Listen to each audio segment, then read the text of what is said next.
everyone, welcome to today's webinar, the 4-point plan for developing durable project management talent. My name is Michelle. I'll be helping with today's session. Before we get started, I'd like to review a few housekeeping items and let you know how you can participate. This webinar is being recorded. We will send you a link to the recording as soon as it is available. You have joined today's webinar listening through your computer speaker system by default. If you would prefer to use your telephone, just locate your audio pane and select Use Telephone. The dial-in information and access code will then be displayed. Attendees will be in listen-only mode, but we invite you to ask questions about this presentation using the questions panel. Just type in your question and click send, and we will try and answer as many of those as possible. Let's continue the conversation on Twitter by using the hashtag #DurablePMTalent. And also, this webinar does qualify for 1 PDU credit, so we will send you the activity number at this conclusion of the presentation. Now let me introduce you to our presenter today. Dan Stober is a business analyst and PMP-certified project manager whose experience includes managing projects for the U.S. military in the U.S., Middle East, and Europe. Stober manages the project management and business analysis training portfolios at Global Knowledge. So we're so happy to have you here with us today, Dan. Welcome, and I will go ahead and turn it over to you. All right. Thanks very much, Michelle. So today we've got a good audience. Make sure that you're sending those questions in, any questions that you might have about, this 4-point plan for developing durable project management talent is something that I've worked on for a pretty good amount of time. And, just in my experience, developing people who have not only the hard skills to effectively manage projects, but the soft skills associated with it, and then having an organizational culture that supports people development is something I've been really interested in for a long time. And it's something that I think a lot of organizations either don't really pay much attention to or feel that is not a value add. So I'm going to talk about why it is and what we can do inside of our organizations to make sure that we're developing that talent. Okay, so our agenda for today is we're going to, just go into an intro. I'm going to talk a little bit about what makes talent management difficult, and then I'm going to go through these 4 points: hire the right person, teaching to develop, continuous learning, and then coaching and mentoring. Also going to talk about executive involvement in project success. And then we'll go into a Q&A session at the end. So what we want to get out of this webinar, the learning objectives here, is for everybody to be able to see the value of hiring the right staff for your project management needs. Pretty much every organization I've ever been in some way, shape, or form does projects. And organizations that do projects by default have people who are in charge of those projects, and whether they're named as a project manager or they have some other title, they need to have those skills associated with the management of projects. So we need to make sure that we're putting the right kind of people in those roles, and we're going to talk a little bit about that here as we go along.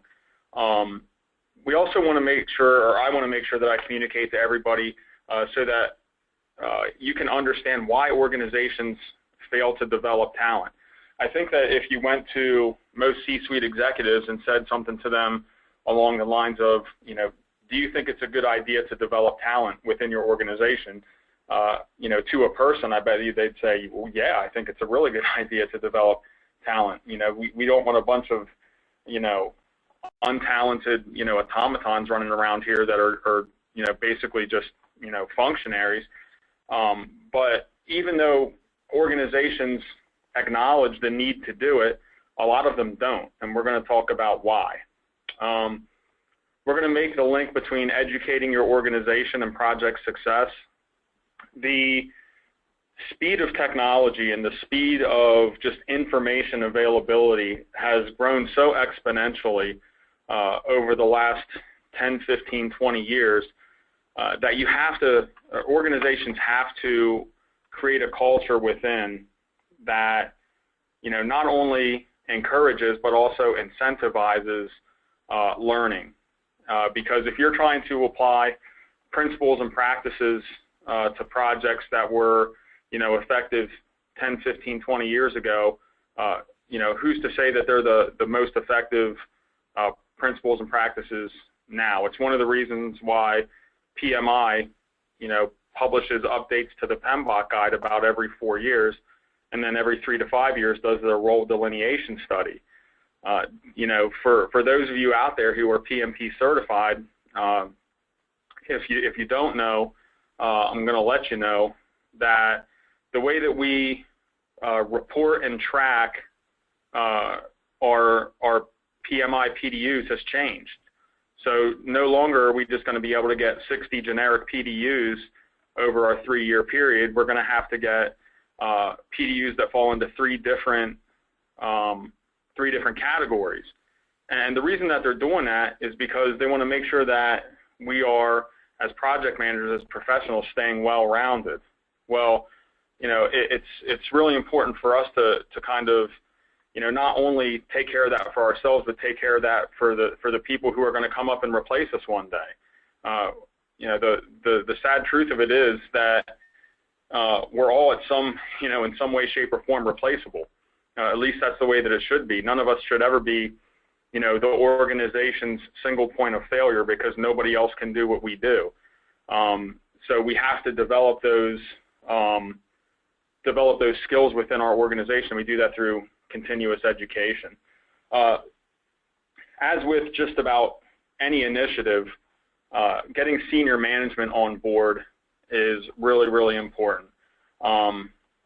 So we want to get senior management on board for project management workforce development. And, hopefully what you're able to come away with here is some things that you can take back to senior management, or those who are in senior management. This can help you maybe articulate to, those C-suite or board members, why is it worth investing in this?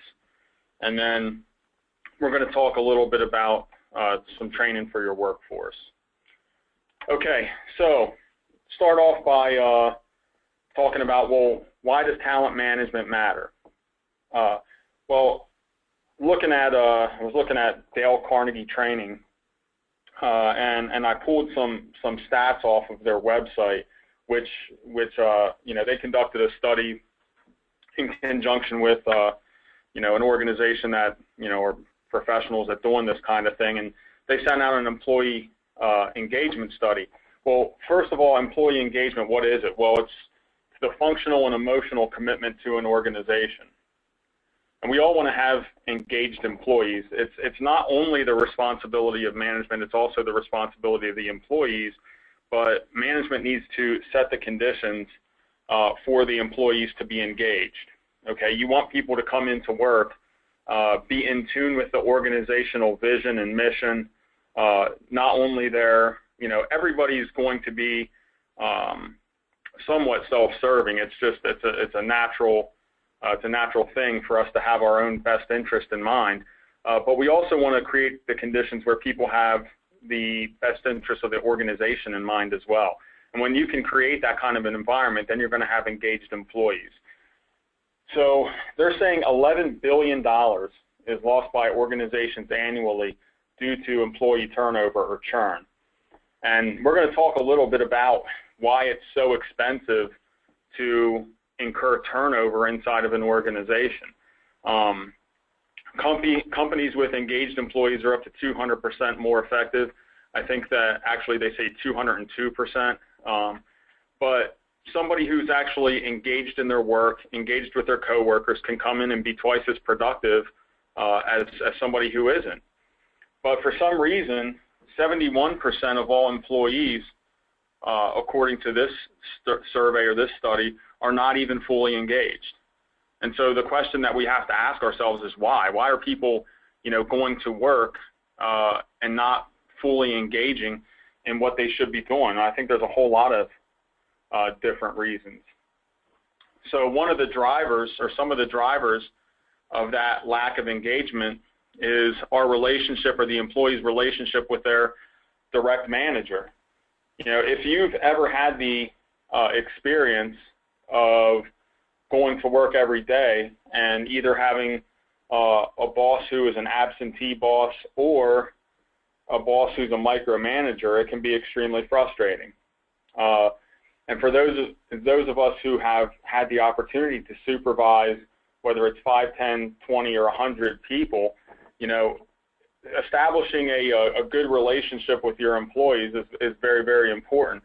But when people feel like they don't have a good relationship with their direct manager, that is one of the drivers of that lack of engagement. People just kind of tune out because they feel like they're not part of the organization.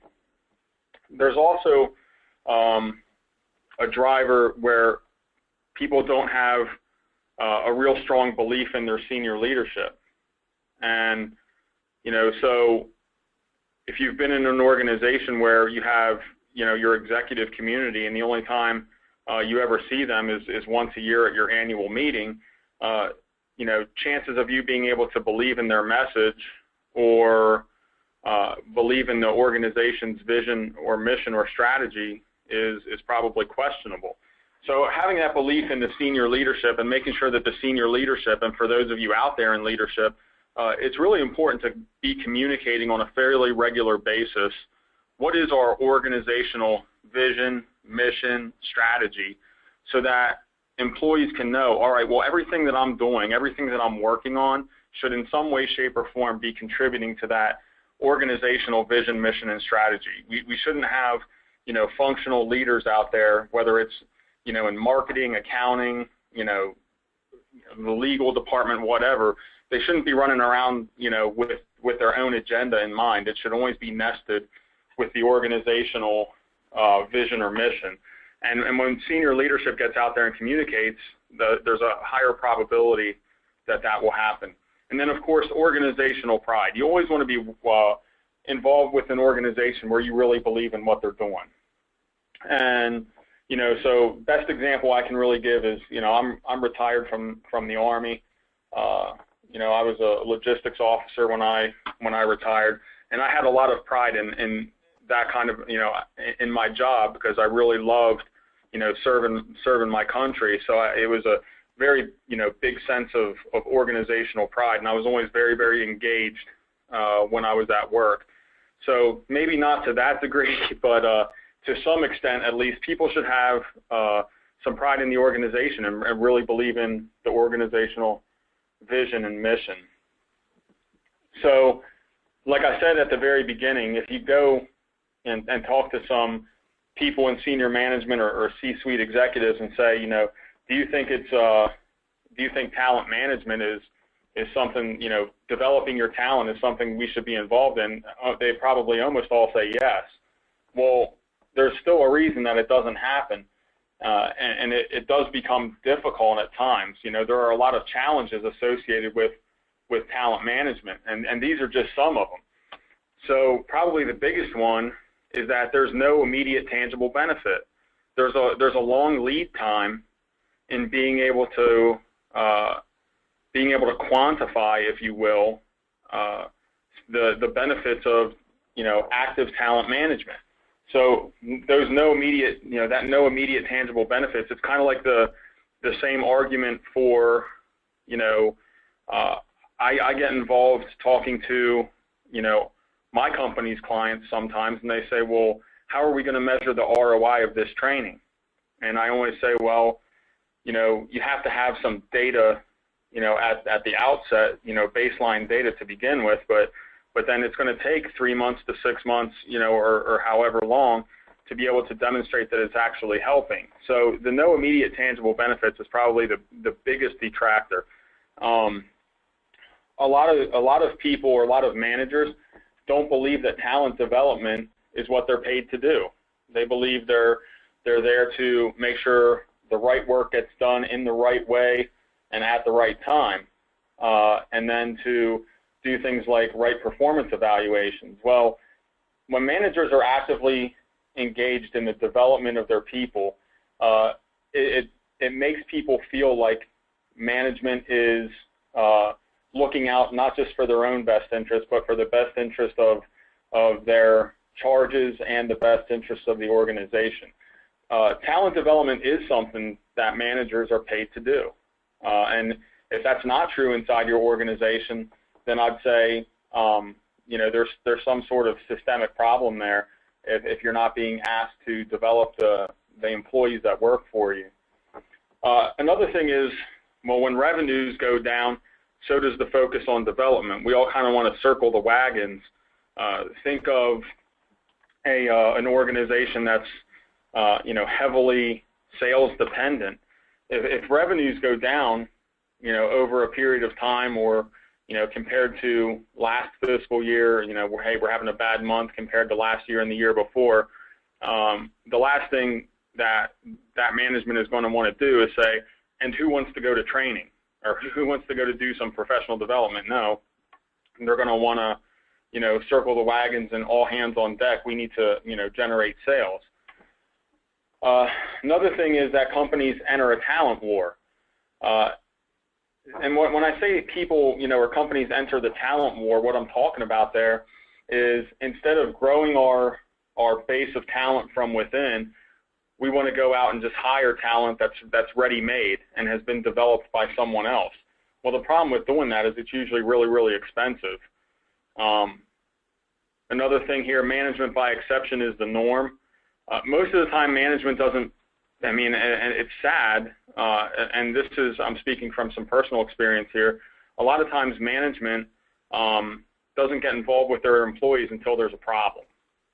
And so that's what I mean by management by exception. We don't manage the 95% of the employees who are out there and doing the right thing and getting their work done. We worry about managing the 5% who aren't. And if you think about a sales organization, you got 100 salespeople out there, you got 95 of them making their numbers, and you got 5 people who aren't. Well, who's management going to be focused on? They're probably going to be focused on the 5% who aren't, instead of the 95% who are. And that's really unfortunate. And sometimes talent management, when it's present, isn't aligned with organizational strategy. So many times it's very sort of scattered and disconnected, and it doesn't really have, you know, we say, all right, well, we're going to do tuition reimbursement. Well, that's great. That's a great, you know, fringe benefit for a company to offer. But do you want your employees to, I mean, of course you want them to pursue their own personal interests, but you can actually structure your continuous learning program in such a manner that, hey, for every single professional development course, personal development course you take, you know, we're going to do a one-to-one. So one professional development course in conjunction with one personal development course, so that you're, you know, helping your employees to become a little bit more well-rounded. And then, of course, in a lot of organizations, there's no actual defined project management career track. So I was going to ask Michelle here to go ahead and put up our first poll so that I can ask you guys a question. And so the poll's open now. Take about 30 seconds or so, and then Michelle will give me the feedback because I can't see it. So just give you guys a few minutes here. And so in some organizations, yeah, there is the job title project manager, program manager, you know, portfolio manager, so on and so forth. But in a lot of organizations, it's tough to develop people who are competent project managers because there is actually no real defined project management career path. So how are we looking there, Michelle? Like 16% say yes, 72% say no, and 12% say in some parts of the organization. All right. So what percent said no? 72. Man, that's high. 72. So almost 3/4 of the folks out there work in organizations where there's no defined career track for project managers. So, you know, what is there inside of those organizations that incentivizes management to say, you know what we need to do? We need to develop our project management skill bench, if you will. So I was talking a little bit earlier about some of the things that make it difficult to do project management. or talent management rather, in particular for project managers. And right now, one of the things that I think we're facing is that the current generation of employees coming into organizations is radically different than the generation of people leading them. And I was reading the other day, you know, I tend to read a lot about this kind of stuff, and I ran across an article, and they were talking about the Gap, you know, the company, the Gap, that makes clothes. You know, they own the Gap, you know, Old Navy, Banana Republic, so on and so forth. Well, they have 150,000 or so people in their workforce, and the stores, like, so when you go into like a Gap, think about the people that are working in that store. Most of them are what we would call Gen Y, Generation Y. And most of the leadership there, though, are Gen Xers or baby boomers. And so the expectations of the management versus the expectations of the people working make it very difficult sometimes for them to be able to, you know, develop a good leadership relationship, especially when there's a generational divide. And that's something that I don't have a great answer for. All I can say is it's something we need to be aware of, because, I mean, for those folks out there, I mean, I can tell you I'm, you know, in my early 40s, and I've got 3 kids. They are, you know, 2 teenage boys and then a 6-year-old girl. And I can tell you right now that the expectations that they have are vastly different than the expectations I had when I was their age. Things are just different. And so when we're talking about developing people, you can't always develop them in your image. You have to develop them, you know, in the image that they know and that they're comfortable with. So think about, you know, how much emerging technology and things like that, you know, my kids have access to things that I never had access to when I was a kid, and it's a good thing. But you have to kind of be aware of that as you are looking for to develop the talent within your organization. You don't always have to do it in your image. Okay, so let's talk about these 4 steps. All right, well, step 1 is make sure we're hiring the right person as PM. All right, hiring the right person is much cheaper than hiring the wrong person and then having to go ahead and let them go. So I was looking at some statistics on the cost of employee turnover, and some of the stats that I was looking at say basically it costs about 150% of someone's annual salary to turn over an employee. So if you've got a junior project manager out there working for your organization and they up and quit, say they make 50 grand a year and they up and quit, it's basically saying it costs $75,000 to replace that person. And, you know, some of the costs of a person leaving are, okay, well, you just lost all the money that you invested in training that person. You know, the cost of lost productivity is somewhere around 50% of the person's compensation and benefit costs for every week that the position is vacant. And for people in like sales and management, it's actually even higher. You got those recruitment costs. You know, think about how long it takes to screen resumes, bring people in. If you're bringing people in from out of town, you got to put them up in a hotel. You probably have to give them a rental car. You know, just all these different recruitment costs, the opportunity cost that's lost, you know, from them coming in, meeting with HR, meeting with the hiring manager, meeting with various people throughout that department, you know, going through things like the background check. That can get expensive, especially if you outsource it. And then once you finally hire the person, well, you got to train them. If you're expecting someone to come in, and this is another problem, is we expect people to come in and totally, you know, be ready to hit the ground running. Well, it's very, very rare that happens. Even somebody who's very experienced, you know, technically proficient in a certain area, they need to understand how the organization works before they are fully effective. So, you know, some of the stats that I've seen is it takes, you know, 5 to 6 months to really get somebody up to speed. And for like those first 4 weeks that they're there, they're only about 25% effective. For weeks 5 through 12 or up to month 3, they're after that 4th week to week 12, they're like 50% effective. And then weeks 13 through 20, they're like 75% effective. So when you have an experienced project manager, or say it's a project manager that leaves your organization, it's not just, it's not replacing a Lego, a red Lego block with a blue one. You've got to turn them into what you want them to be. So how do you turn them into what you want them to be? Well, the first thing is you have to make sure you define the job correctly before you hire somebody to fill it.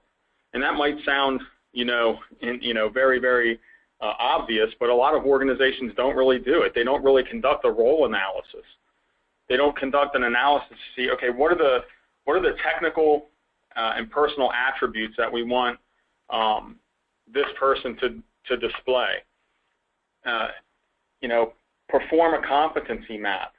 Okay, well, these are the roles and responsibilities, or this is the responsibilities of that role. Now let's map the competencies to those responsibilities and make sure that we hire somebody with as many of those competencies already developed as we can. And then defining the expected outcome from the position. What are the people going to be held responsible for or held accountable for? Are they in charge of other people? Do they know who those people are? So hiring the right person as the project manager is part of step 1. Planning a recruiting strategy is another portion of step 1. You don't just kind of want to roll out there and think that posting your job on LinkedIn, posting your job on job boards is going to get you the right person. So you have to have a recruiting strategy, which means you have to involve those key employees who are going to interact with that project manager. Most of us work in a matrix organization. I would say, a balanced to weak matrix is much more prevalent than a strong matrix or a projectized organization, which means project managers are going to be working with teams that belong to other functional managers, and they're probably not going to have a lot of direct responsibility over people on their project team. It's that old project management conundrum of responsibility without authority. So those employees who are going to interact with that project manager, you're going to want to get their input. And then the hiring manager, whoever that project manager is going to report to, they have to be involved with HR. They have to be involved with HR in doing things like defining the attributes and the skills and qualities that they want to see in that project manager. If they're not, if they just write up a paragraph and hand it to HR, well, now you got HR flying blind. And then we want to blame them because they made a bad hire. I know somebody who owns a company that does talent development and talent management. And one of the things he said to me was, he said, hire slow, fire fast. And it doesn't mean, to start scorching the earth and firing people, but he says, take the time to hire the right person for the role. And the only way you're going to be able to do that is if the hiring manager is involved with defining that role and make sure that HR understands. But if you find out you hired the wrong person, hey, bad news doesn't get better with age. You got to go ahead and cut them loose so that you can get somebody in there who's going to do what you need to get done. So everybody that's listening to this probably at some point, well, I don't want to say everybody, most people have flown on an airplane. And when you fly on an airplane, every single time that the pilot, it doesn't matter if they have flown a 737 500 times, they get out and they do a pre-flight check. It's systematic, and it's a quality control thing. So we can do this in hiring too. So we can use a checklist, and it helps us to make the process a little bit systematic. We want to review applicants' credentials and their applications carefully. Pre-screening our candidates by understanding what are their salary expectations, what's their PTO expectation, what's their expectation on like flexibility or flex time. If you know that somebody's salary expectation is wildly outside your ability, then don't even waste your time, because one of two things will happen. You'll waste your time interviewing them, or you'll interview them and maybe they'll accept a salary that's way below their expectation. They'll come in disgruntled. Before you fly somebody to your location, make sure you're doing a good phone interview. and then know what questions you're going to ask in the interview. You know, it's kind of like for those who get involved in things like, you know, requirements gathering or development, you want to walk into an interview or a focus group or you know, a JAD workshop or whatever you want to call it with your questions already formulated. You don't try to sit there and think of them as you go. So when you go into an interview, make sure you know what questions you want to ask. Here's the other thing. Look, we always want to hire people that are just like us. Well, why? Well, because we're awesome. That's why. We want to hire people that are just as awesome as us and like all the same things we like. Well, that's kind of bad, okay? You want to hire people who are competent, but they don't need to be just like you. You don't want, you know, 10 or 12 or 15 Dans running around this place. You want people that have different opinions, different views, diverse backgrounds, so that they can bring more to the table. Here's the thing that I really believe in too, and it's benchmarking. It's something we do in business analysis. We benchmark. Apple benchmarks against Samsung. Samsung benchmarks against LG. Look, there's nothing wrong with doing that. If you have somebody inside of a role, so say you have a real hotshot project manager who's doing great things and she's really awesome, you can, and this is just a way, it's not the way, it's a way to do it. You can have them take something like, say it was, you know, a trimetrics assessment or whatever kind of assessment, a psychometric evaluation or whatever, and you can understand what attributes do they possess or do they display that makes them effective. And then you can have a baseline. You know, you would want to do this over a period of time with you know, more than one successful person, because different people can you know, be successful in the same job role with vastly different characteristics. But understanding what characteristics make somebody successful in a certain job is helpful, and that's benchmarking. All right, step 2 here is apprenticeship. Now, apprenticeship works, all right? And most of the time when we think of apprenticeship, we think of people like, you know, stonemasons or electricians or plumbers or people with, you know, those, you know, an HVAC technician or something like that, people who work in the trades. Well, apprenticeship can work in project management as well. Apprenticeship enables employers to grow talent in-house. Okay, developing talent in-house is usually much, much simpler than going out and trying to find somebody who has every single attribute that you want them to have. I would say, in my opinion, if you understand what the soft skills are that you want your employees to be able to demonstrate, I would always go for those first over the hard skills, because hard skills can be taught. You can teach someone how to do earned value management metrics or calculations, you know, as long as they're reasonably competent people. You can teach people hard skills. A lot of times soft skills are the ones that are much more difficult to develop. But apprenticeship enables the employers to grow that talent in-house. Pick employees who are in it for the long haul. So if you say, you know, during an interview, if someone says, well, you know, I'm really looking at this as kind of a stepping stone. My ultimate goal is to be X. All right. If that doesn't kind of throw you off, it should. But you're looking for employees who are in it for the long haul. So say you've had somebody inside the organization that's been there for 5 years, and say that he or she works in, I don't know, marketing. And they say, I'm really interested in learning how to be a project manager. I want to be a project manager. Well, if they've already been there for 5 years, it shows that they've already got a degree of loyalty. They have to have some sort of belief in the organization, or they probably would have bailed out already. That's a great candidate, you know, just, well, shortlist. Yeah, that's a great, you know, kind of candidate that you could take and start developing into what you want your project managers to be. Start the project manager with simple projects and direct guidance. That should go without saying. You know, you don't want to take that JV project manager that you just recruited and scooped up out of marketing and give them, you know, a 1-year, $100 million project right off the bat. You're going to freak them out. All right, so start them with simple projects and direct guidance. And then develop those skills that the project manager needs to be successful. If inside your organization the project manager needs to be somebody who can negotiate with functional managers, well then develop that skill in the project manager. Send them to some training about how to negotiate in a principled manner. provide formal and informal training opportunities. Hey, desk side training is a great thing, all right?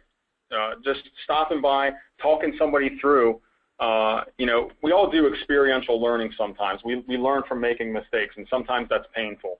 But every single time that happens, every single time one of your people makes a mistake, it's a learning opportunity. So it doesn't just mean we're going to train them when they go to, you know, a 5-day or a 4-day PMP boot camp or something like that. We also want to train them on everyday things. And whether it's 5 or 10 minutes, that's an informal training opportunity. We used to call it hip pocket training.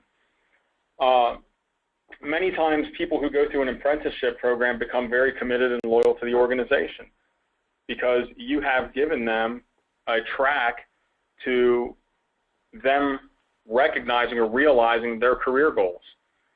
Train to your unique environment. When you're in an apprenticeship, look, you're not picking a project manager that just, you know, resigned from XYZ Corporation down the street, and now you're bringing them inside of ABC Corporation. If you develop them, your project management bench inside of ABC organization, well, they're going to be trained to our unique environment. And then other employees learn by teaching. They say people retain about 90 to 95% of something that they're responsible for teaching. So if our management is responsible for teaching people about how we manage projects in our organization, about those personal and professional attributes we want them to display, managers can learn by teaching as well. All right, continuous learning. So before we get into that, I'm going to ask Michelle to go ahead and launch our second poll. And the second poll is going to ask you, does your organization put a high value on continuous learning? And the 3 responses you can choose are yes, all types of learning, yes, but only learning related to my job, or no. So we'll go ahead and take a few seconds here, wait for people's responses. Look, some organizations really have a commitment and a belief in continuous learning. Some of them, you know, maybe a little bit lukewarm, and some of them say, you know what, it's not my responsibility to develop you. You have a responsibility to get professional and personal development. It's not our deal. So we'll go ahead and close the poll now. Michelle, can you go ahead and read back the results for us? Sure. 35% say yes, all types of learning. 51 say yes, but only for learning related to my job, and then 14% said no. Man, I'd hate to be in that 14%. Yeah, usually most organizations do have somewhat of a commitment at least to continuous learning, especially when we're in like the technology industry and they want us to stay abreast of developments in the field. But some organizations though are very, very committed to continuous learning of all types, whether it is directly related to your job or not. And that's one thing that I can say that I really liked about my time in the U.S. Army was that they were really, really committed to and reinforced that continuous growth and learning. And they always gave people the opportunity to take professional and personal development. And so it bred a lot of people who were very, very loyal to the organization because they got to realize not only their professional goals, but their personal goals through that development. So, all right, changes in the industry. You know, step 3 here, continuous learning. Changes in the industry happen too fast to rely on whatever it is that's old. All right, so we always have to be, you know, as project managers, we have to embrace new technology. We have to embrace emerging methods and trends. So for those of us who are old dogs out there that got like our PMP certification, I'd be willing to bet probably at least half of the audience here is PMP certified. You know, for those who went out and got their PMP back when PMBOK version 3 was out, you know, 10 years ago or whatever, or 12 years ago, if you haven't picked up and looked at the PMBOK 5, you know, you're doing yourself and your organization a disservice because there's all kinds of new information in there. I mean, the PMP exam is changing 25%. Right now, it's projected they're going to change it on November 1st. but that's based on that role delineation study that they just published. The role of the project manager is changing, and so the exam is going to change by about 25%,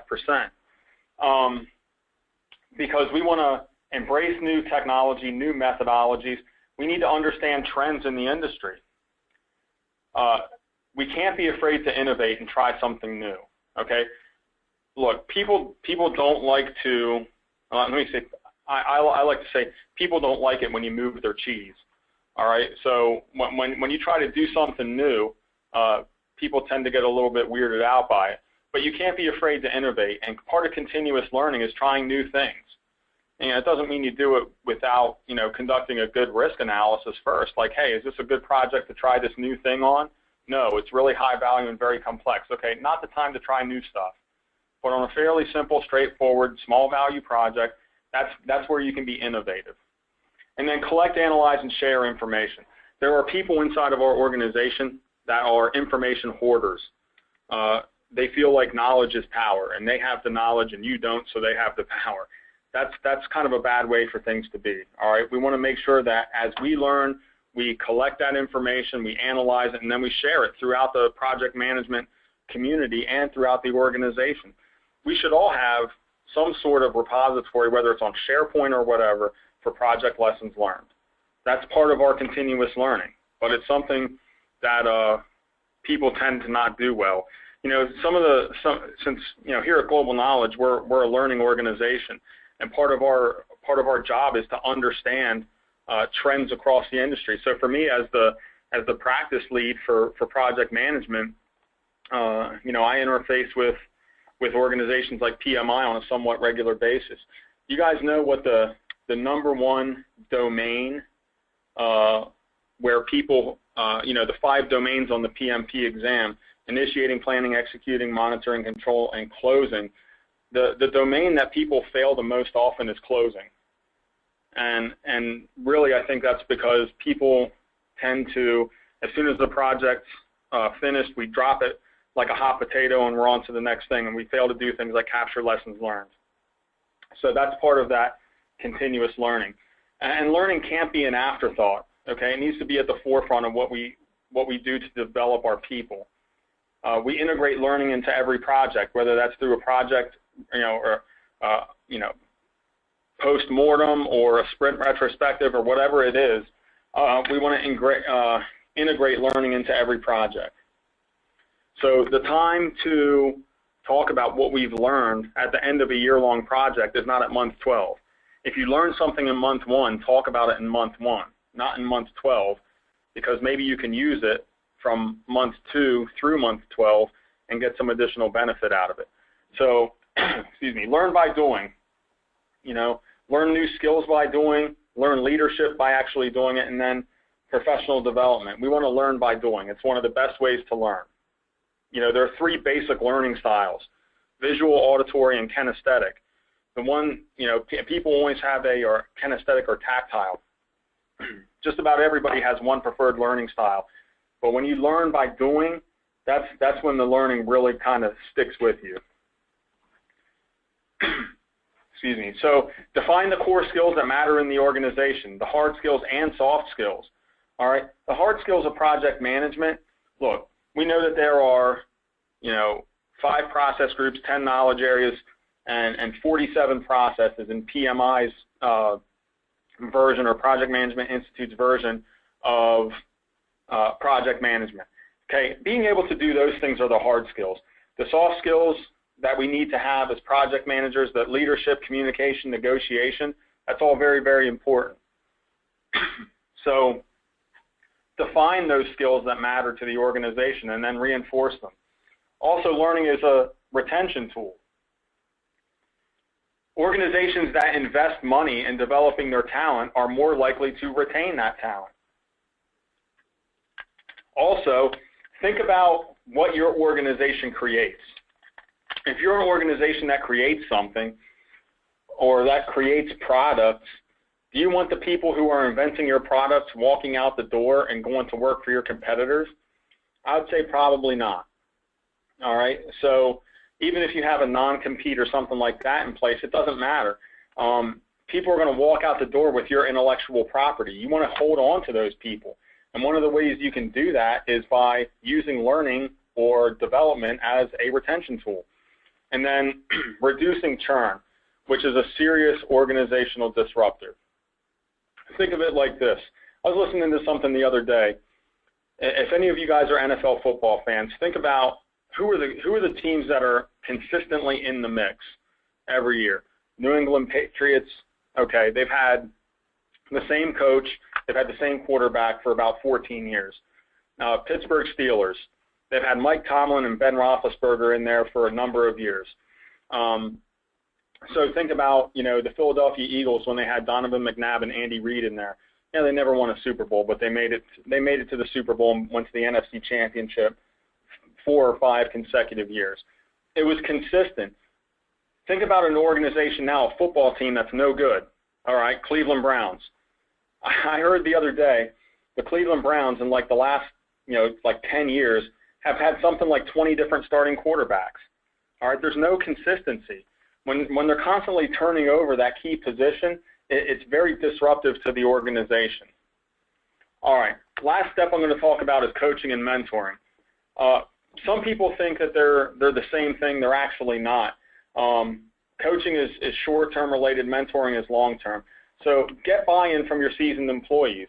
Give them some sort of incentive to act as mentors to your young up-and-coming project managers. And then hold leaders accountable for the success of their subordinates. Coaching is focused on improving a specific skill, whether that's negotiation, leadership, communication, or project management hard skills. The coach is somebody who, instructs or trains. Mentoring is about providing long-term support and guidance, okay? So somebody can be a mentor without even having the same kind of a job. It's just somebody who has experience, knowledge in the organization, and can help somebody with that long-term support and guidance. They don't necessarily have to have the same exact job role. So a mentor, Webster says, is a trusted counselor or guide. But remember, coaching and mentoring are not synonymous. Coaching is basically for like the manager, task-oriented, performance-driven, and often short-term. A football coach coaches their team to get ready for the game the next week. They're usually not too worried about what player XYZ is going to be doing 10 years down the road. That's really, really rare. But mentoring is relationship-oriented, and it's focused on personal guidance and is often long-term. That's somebody within the organization that takes a special interest in developing a young person within the organization. They don't have to be in the same job role. If they are, that's beneficial. But somebody can't be forced into a mentor relationship. It has to be something that they accept willingly, because you can't force somebody to develop somebody else. But organizationally, you can create a culture where mentoring is expected. So learners can expand their business acumen, their skills, and their value to the organization by being in a coaching or mentoring relationship. And then mentoring strengthens the bonds between people. If you have a tight-knit group of people who enjoy being around each other, if you've been around that kind of an environment, you can see the value of creating personal bonds between our personnel. And companies that coach and mentor have a much higher success rate and better retention of employees than companies that don't. And according to one survey, 76% of the Fortune 100 use mentoring and coaching to retain staff and ensure the uniformity of knowledge between personnel.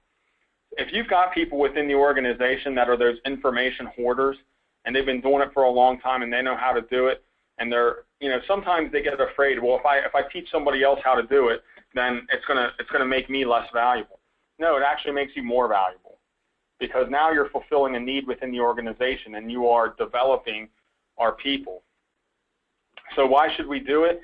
Well, we're going to coach to provide specific skills or uniformity of concept and direction, okay? You don't want people out there marching to the beat of 10 different drummers. If you coach, it will help to build that uniformity. It's one of the reasons why we use a certain project management methodology, is because we want it to be consistent and repeatable. We want to mentor to guide someone through their own professional development. So if you've been in the organization for 20 years and you know what it takes to get to the level, you should know what it takes to get you to the level where you're at, unless you just kind of walked in there and they made you a manager. You can help someone that's young, that has promise or talent, to ascend to that level as well. And then coaching and mentoring help with exchanging knowledge and experience, developing our skills more quickly. You don't want someone to just try to figure it out on their own. And then developing camaraderie and trust relationships. So before we go into our conclusion, I'm going to have Michelle launch our final poll. And the final poll here is going to ask you, do you feel fully engaged at work? And remember, we said employee engagement is about that emotional commitment to your organization. And, hopefully, no one in management's looking over your shoulder right now. But, look, I think that for the most part, people who are involved with sitting through a webinar like this about how do we develop, durable talent within the project management community, most of you guys are probably pretty engaged. If you weren't engaged or didn't care, you probably wouldn't be tuning in. So I'll go ahead and have Michelle give us the results of the poll. Yep, 39% of you says yes, 44% sometimes, and 17% no. All right, so that's a pretty good response rate. 17% at no. Remember, Dale Carnegie training said, and I mentioned it at the beginning of this webinar, 71% of people are not fully engaged at work. 71%. So think about how we can make our employees more engaged, and one of the ways that we can do that is by making sure we're putting the right person in the right job. We develop them through either through an apprenticeship program. We develop a culture of learning, where learning is important and it's rewarded and recognized, and then establishing those coaching and mentoring relationships. Okay, so we're going to go into our Q&A session here. So we'll talk about some courses that we here at Global Knowledge can recommend that would help you to do some of the things that we talked about today. All right, it's not going to be overnight. You go back to work and you're going to flip a switch, and then all of a sudden you've got this great program. It takes blood, sweat, and tears, just like a big project, and you're responsible for managing it. It's not just it's something that takes a while to do. So we have coaching and mentoring team members. We have our leadership and business services line, our LBS line. Active leadership for IT professionals, continuous improvement, performance management, establishing and managing the PMO. And if you work in the PMO, then you should be the proponent for making sure that we're developing our project management talent. And then project management leadership and communication. That's a course for people who are project managers or want to move into a project management type of role. All right, it talks about how those three things, project management, leadership, and communication, all work together for success. So we can do it on-site, or you can come to any of our open enrollment classes. And then if you go to globalknowledge.com, you click on Knowledge Center. We have all these free things: assessments, blogs, case studies, demos, webinars, white papers, and most of these things have been registered for PMI PDUs. So if you go on and do that stuff, you can earn yourself some free PDUs. All right. So, Michelle, do we have any questions hanging out there? Must have been real good, because I don't have too many. I've got a couple, though. First one, how long would it take to put together the type of program that you're talking about? I would say, how long would it take to put together a program like this? Before you even start to do that, you need to have a conversation with your senior management and make sure that they're committed to it. Just like one of the factors that helps to ensure project success is commitment from senior management. If you want to develop this kind of culture within your organization, you need the commitment of senior management. So I'd say it's probably going to take you a good 6 to 12 months to set up a good program like this, to find people who are available and willing to be like mentors, to map the competencies to your job roles, that you want to make sure you're developing. So it takes a little bit of time, but once you've done it, it's really, really worth it. Jeff is asking if you can go back one slide. He wants to take a look at the list of courses we have. Yeah, sure. And I think we're gonna post this also on our SlideShare, aren't we, Michelle? Yep, I just sent everyone a link if you'd like to follow us on SlideShare. Another question coming in. No, Jeff, the audio, the recorded version of this presentation will be emailed to you guys within the next week. So be on the lookout for the actual recording of the website. If you want the slide deck to view that, you'll be able to go onto our SlideShare account within the next couple of days. One more question I think we've got time for. How do you demonstrate the value of this type of approach when dollars and cents is all that matters to some of the executives? Okay, well, so it goes back to building a business case. And when you're building a business case to develop this kind of program, you're going to need to come armed with, you know, usually some numbers, because if dollars and cents matter to people, it means that they're probably, you know, what I would consider, or what I call the high D, or a high dominant personality. They want facts and figures, and they want you to be able to demonstrate that to them. So here, like Michelle said, this will be available on SlideShare. You can pull, you know, some of your stats down from this presentation. But I mean, if you Google employee engagement, you'll get the phone book. I mean, there's a ton of stuff out there about it. So build the business case. Yeah, you know, demonstrating value, just like with training or something that you know, it's not like investing in a stock and you put $100 in and you get to sit there and watch it either go up or down every day. You know, investing in people is something that has less immediate benefit but has great long-term benefits. So I'd encourage you just to go out there and do some research if you're going to build a business case for something like this. Okay, so if there are no other questions, I've got 1:57, which puts us right around an hour. So Global Knowledge is PMI, Registered Education Provider number 1999. This webinar is activity number 500002. So if you go in and you're claiming one PDU for this webinar, that's our rep number, that's the activity number, and hope everybody has a great rest of the day and a great weekend coming up. And thanks for joining us here today. And I'll turn it back over to Michelle. Thanks, everyone. Be on the lookout for the email, and appreciate Dan for your time, and hope everyone has a great day.